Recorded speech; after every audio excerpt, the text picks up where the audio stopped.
Colt looked to Chain. Of course we understand. I don't suppose I could pull out of you who told you. I'm afraid not. But it may come to light eventually if you listen well to your surroundings. But enough of all this talk. I have brought gifts for the both of you, and the little ones. Now I do ponder about Abel being your half-brother, his part in this kingdom. I was unsure. You knew that too. My mouth hung open for a moment before I caught it. Chain let out a bell of a laugh. Vida, you fill me with such happiness. Yes, I'd very well knew. Colt interrupted.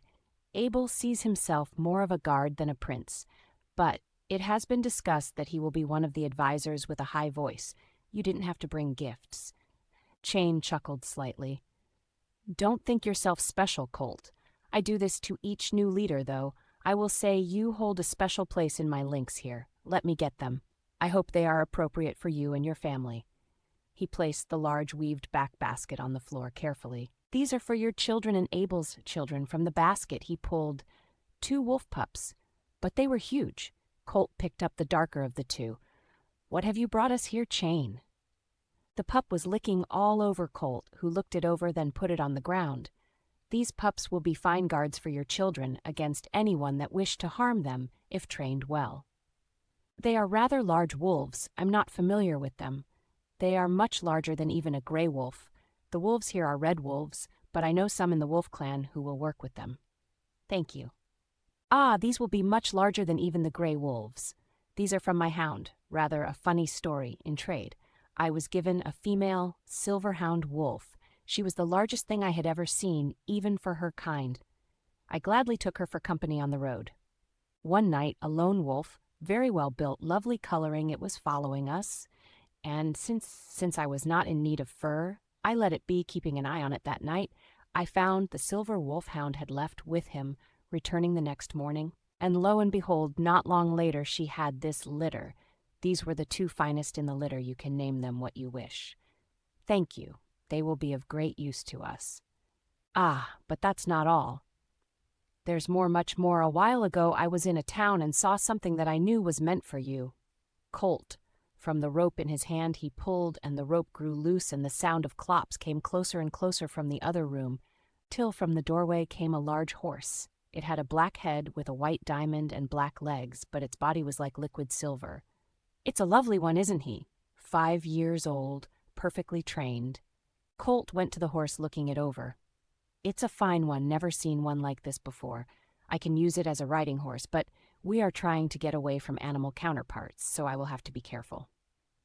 I know all that. That's why I brought a few more. They are old breed name, forgotten by most, but to me their old name is Akalteke, but they are most stunning in cream. They look like a living pearl.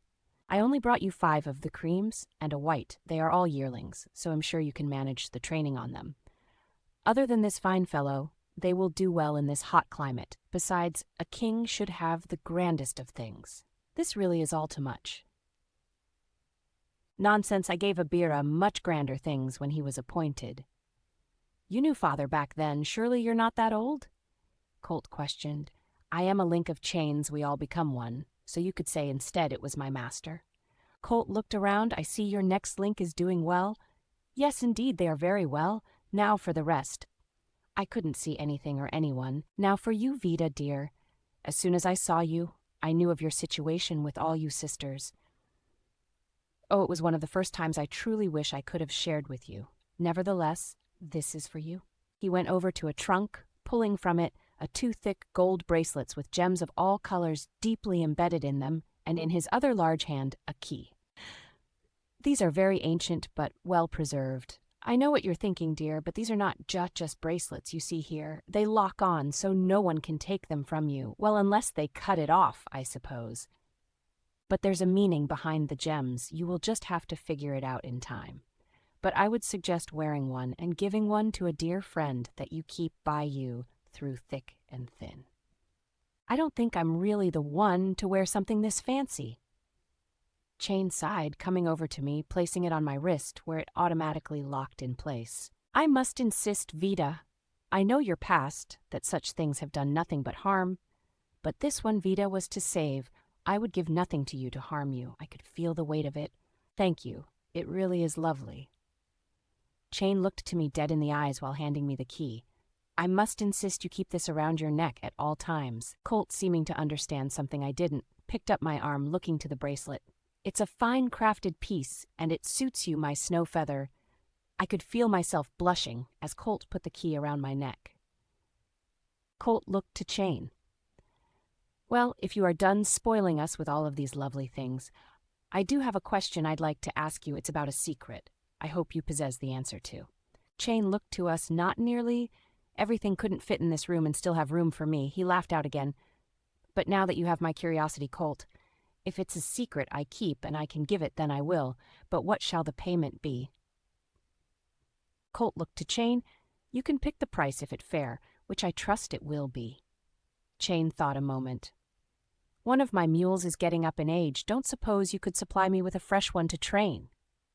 Colt looked to Chain, smirking, arms crossed. You and your mules? Will I ever get you to try a horse?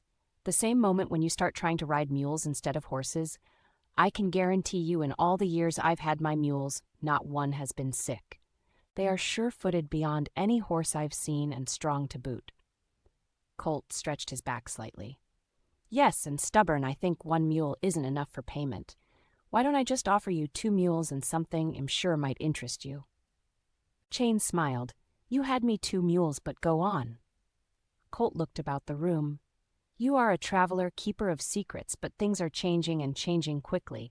I'd like to offer you a place on the council with living arrangements here in the palace. Chain's face slightly turned firm. Colt, every place I visit offers me the same, hoping for my secrets that I cannot give freely, for they are not mine to give. Colt turned firm himself. Don't misunderstand my words. I don't want to hold you for your secrets to be given. I would rather you forget them altogether. I would like you to live here a free man, not one linked to a chain, where you can live out your days enjoying the finer lifestyle, you and your wife, of course. Chain looked down a moment, his face changed again to one of thinking, before he replied. Since I can remember, my expectation was what I knew was to come to be my life. I never thought otherwise. I was given in marriage, like all the links before me, to the secret giver. She was held to the same high expectations. In all my years, I don't believe anyone has actually asked me to forget my secrets. I looked to Chain, standing still, and thought, well, what do you want for yourself? It seemed to snap him back. Again, a new question I have never been asked, but can the world we know live without a secret keeper or a secret giver? Colt put his hand high on Chain's shoulder. Chain, I truly think it can, but it is up to you, my friend. Either way, you will always be welcome here for any amount of time. Chain let out a breath. I have been traveling so long lately I could use the rest for the time being. And there are other factors I would need to see in place first, but I would like to answer your question. What secret do you wish to know? Colt looked to me, then back to Chain. It isn't of great importance. We can figure this one out on our own. You rest. Are you sure about this? Absolutely. And as for those 2 mules we were talking on, see them as payment for saving diligence. Well, if you're sure, everything else I brought and unloaded is in the Great Hall. You might want to see to it. I'll do just that. Thank you again. Rest up, and I will have food brought to you. Thank you. What do you prefer to be called nowadays? King Colt seems appropriate. Colt smiled as he was shutting the door. For you, my friend, Colt will suffice. Shutting the door behind us, as I was about to whisper, he put his finger to his lips, hushing me as we walked toward the great hall in silence. Coming up on it, we could see just all he brought